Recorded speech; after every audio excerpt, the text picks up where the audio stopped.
Hey everybody, this is Grace, and this is the second video I made this morning. It's 8:22 on Friday, October 6th.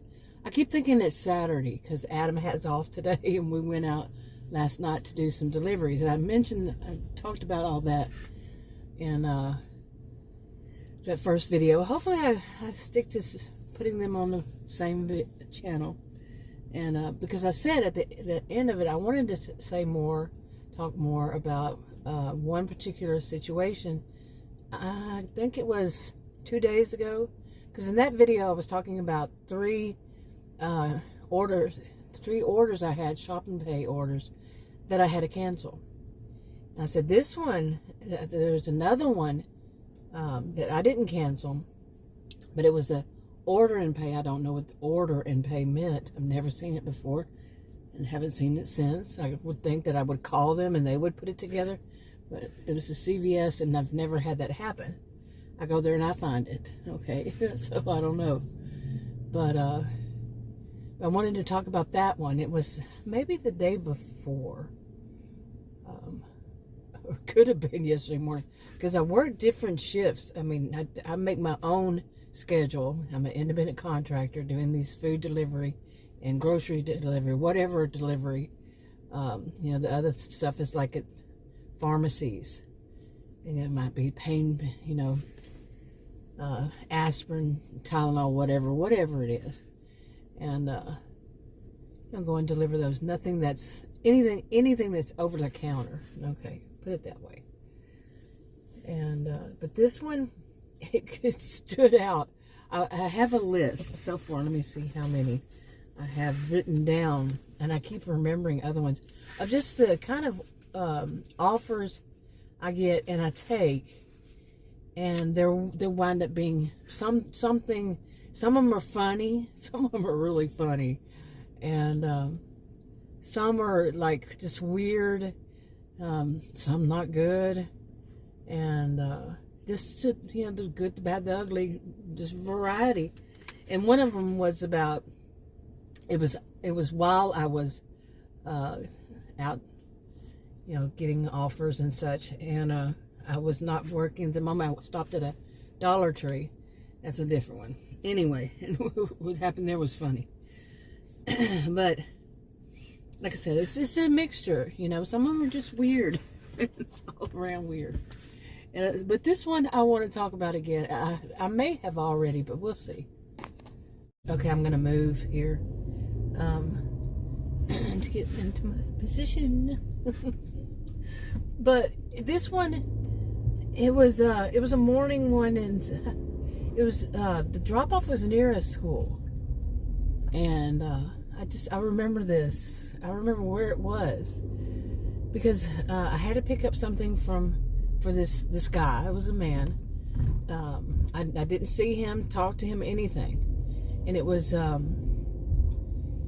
two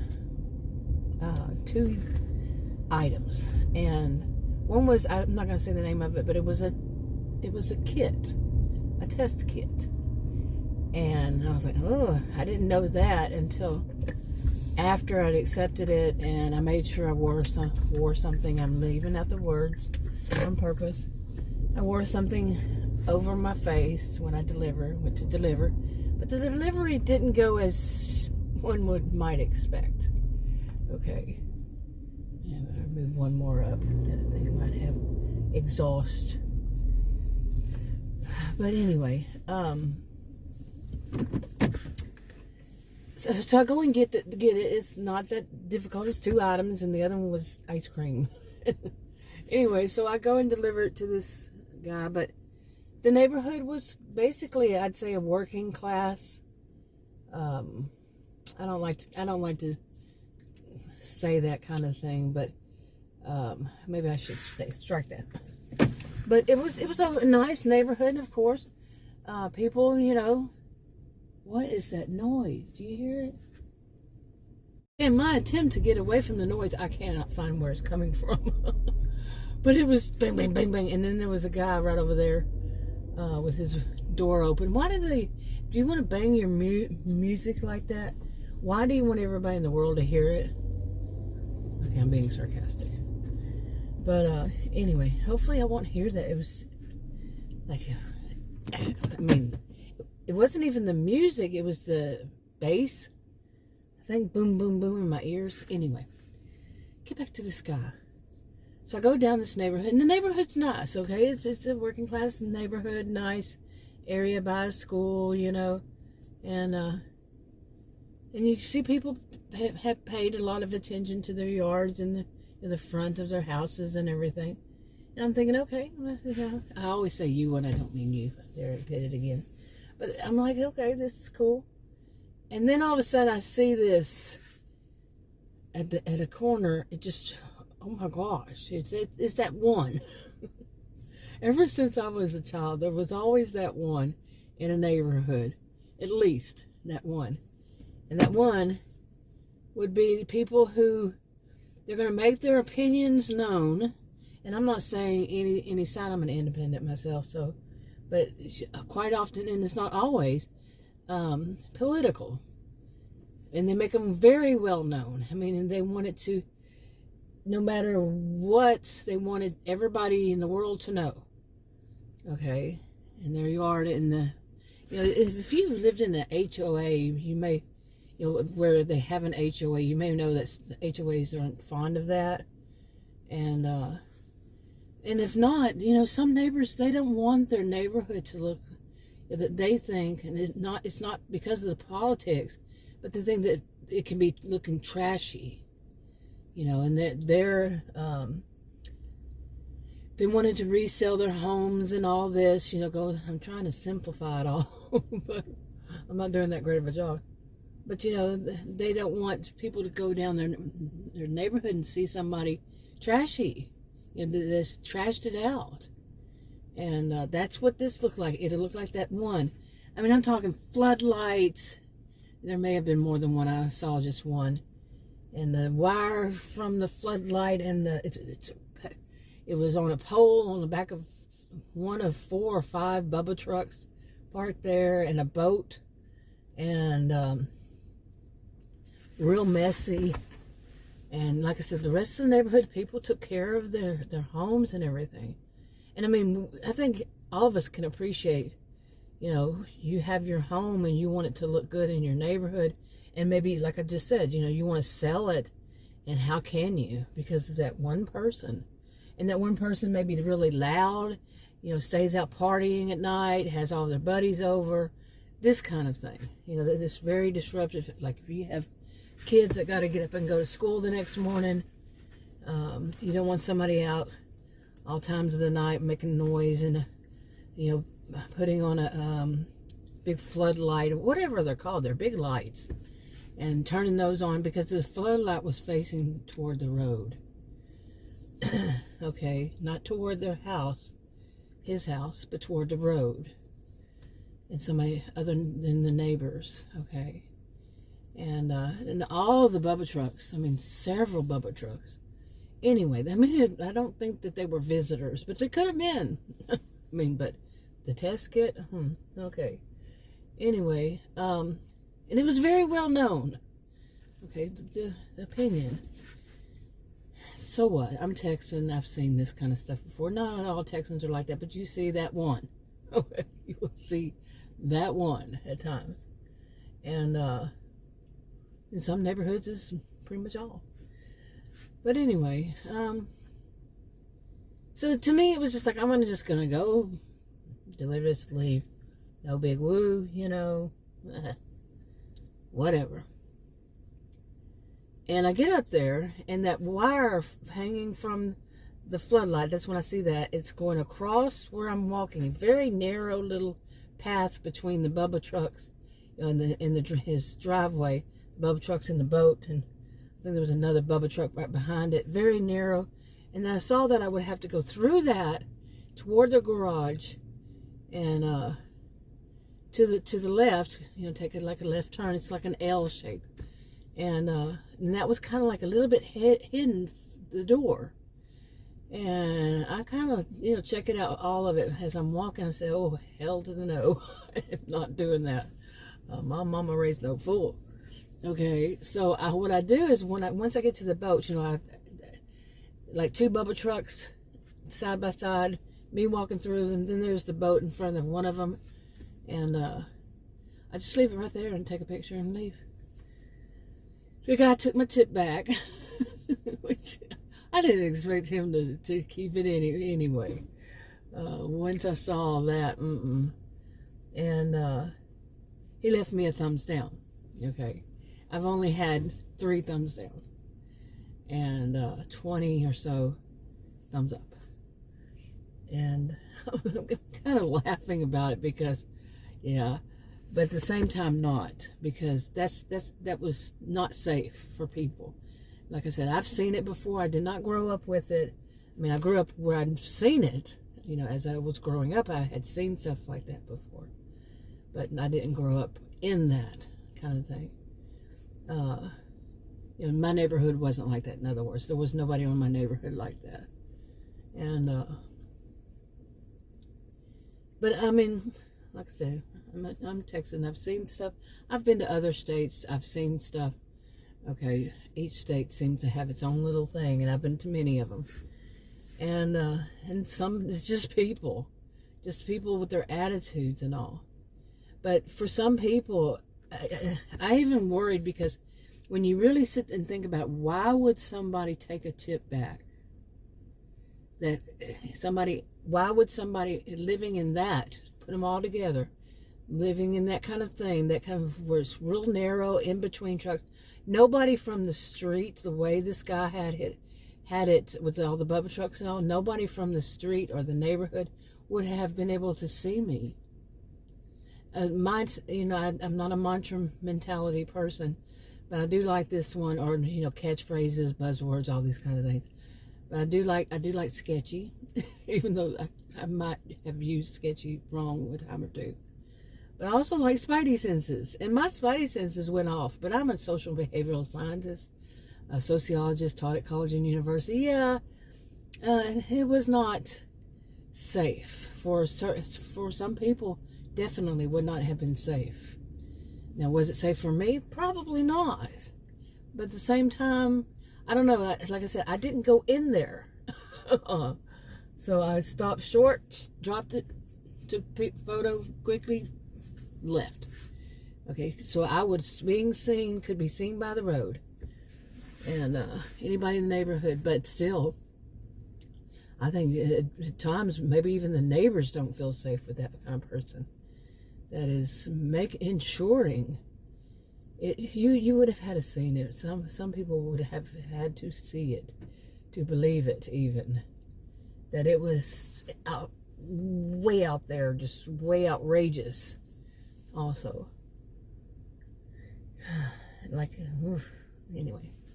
But anyway, I'm out here to work, and it's 8:37. I don't know. I've been here. I left an hour ago. Turned on, but I'm going to be using DoorDash, and I'll tell some more stories when I come back. Okay, hey everybody. This is Grace. I just did I've already done the intro to this video. I've had a not so busy morning, yet at the same time it felt very busy.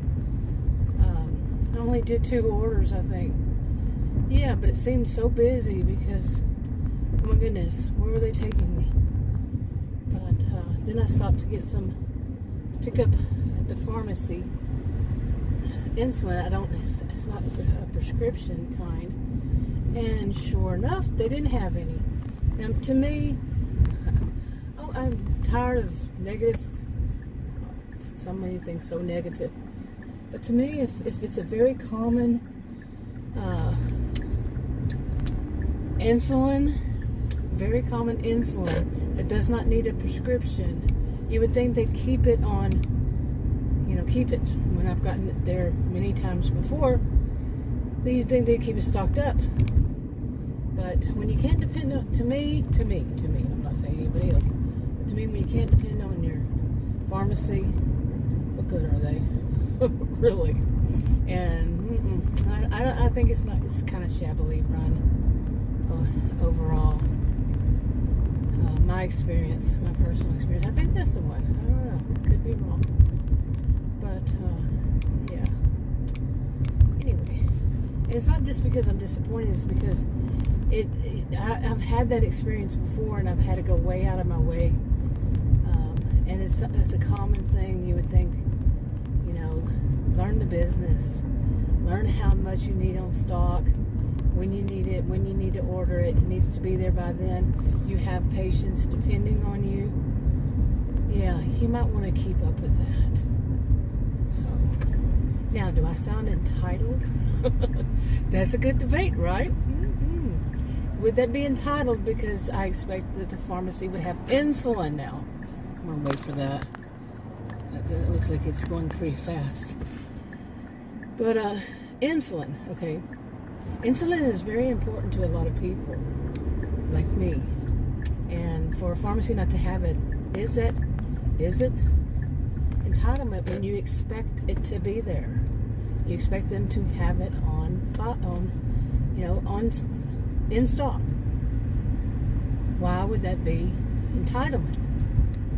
I mean, the concept itself of thinking that things are going to run smoothly. Some would say, nobody's perfect, nothing's perfect, da-da-da.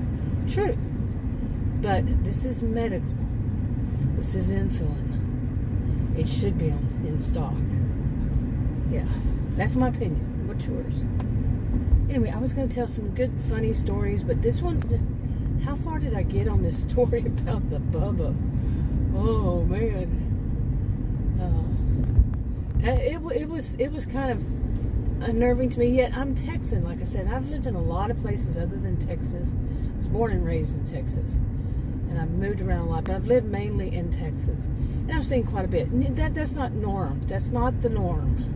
Okay, cowboy boots, by the way, is not the norm either. Hate to dispel some magic there. I mean, there's certain places, sure, but overall, no. And some of us roll our eyes when we see somebody dressed like that. Because it's kind of like, well, yep, they're not from here. That's mean. That is mean to have that kind of attitude. But when you're stereotyping people, you should stop. No, don't seek revenge on people who do, but come on, seriously. Anyway, I worked a little bit, and I'm going to go home. Going from that to that pharmacy, just to walk through it. I walked kind of fast. I wanted to get it over with, get home an hour before I start doing more. And but it was a brisk walk, and it got me out of breath. The back of my legs always hurt, and that's part of my rare health condition. Is the back of the legs. The whole thing of trying to stand up when I'm sitting down, and it's kind of my knees are high. The lap is high. Yeah, it's all part of my health condition. I didn't know that at first. I just experienced it. Then I went, whoa. And then sometime later, years maybe, I read that it was part of the condition. And actually, that was just rather recently. Yeah. Anyway, I'm going to wrap this up. Okay, it's 12:15. I was supposed to be out around an hour ago to do some, and I fell asleep. I just simply fell asleep. And I woke up. Adam was gone. I don't know where my other dog was. I called him, and he said they were both in.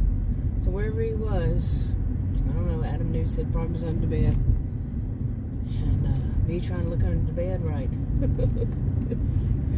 Yeah. After I heard that knee that time, not happening. But anyway, I guess maybe I'll get some offers today. I fell asleep. Simple as that. Can't believe it. Like I said, I was supposed to be, I guess I slept over an hour and a half, maybe. I had my alarm set I had it set for 11:30, and it's 12:17 now. Wow. Okay, I guess today just wasn't going to be a day for it.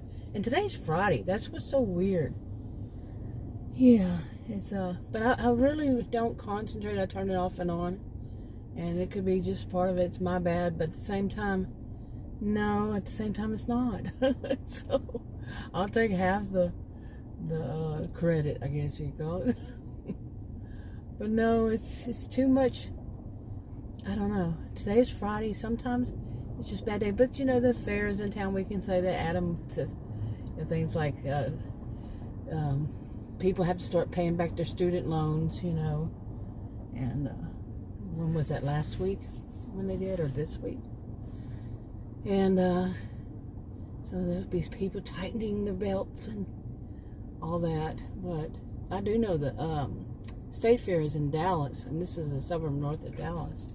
So I could see that. Like, we just had a festival in September, and yeah, this is the first. Today's October 6th, so it's the first week in October. All kinds of reasons why it would be slow. Adam says it's just all random, and then yet he'll say things like that. I don't think it's all random. You know, what I find, some things that I find curious is, like, if I start off and I'm in Plano. I live in Plano, Texas, and Allen is just north of it, Murphy's just south of it, you know, but those two will be lit up on DoorDash, that they are busy. But however, the Plano itself, nope. Wherever I am, I can say if I go to Allen and it's not any, you know, I'm just in Allen and it's not lit up. But the other ones around it, McKinney and you're just going to take your own sweet little time, aren't you? Come on, people. I see them not letting you go anyway. But anyway, okay. Walking down the middle of this might not be the smartest idea. When people are going to turn like that, yeah. Can't see that being all that smart. I have to comment like that. And I have to comment on the guy that's behind me that thinks he's going to somehow get around me in this. Oh my gosh. And Adam says, boy, he and I are the two opposite. He will keep that stuff balled up inside, man, you wouldn't believe. Not happening. I know better, you know. I've heard that since I was a kid. That you don't let stuff be bottled up inside, or you're going to explode one day like a hot air balloon. And I totally believe it. Okay, I'm going to do it like that. But I will comment. You know, people's driving, and I'm not perfect. I'm well aware of it. He says, oh, so everybody drives bad. And the funny thing is, he sees it. He sees it happening. But he keeps quiet. You know, I say he's a man of few words, but boy, not so much.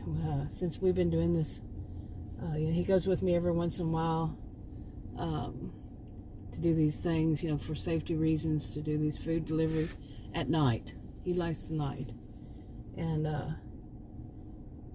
he goes with me, and he's, you know, like I said, he sees it, but he doesn't say anything. Seriously, I think he lets it bottle up inside. I've known him over 40 years, so I know he does.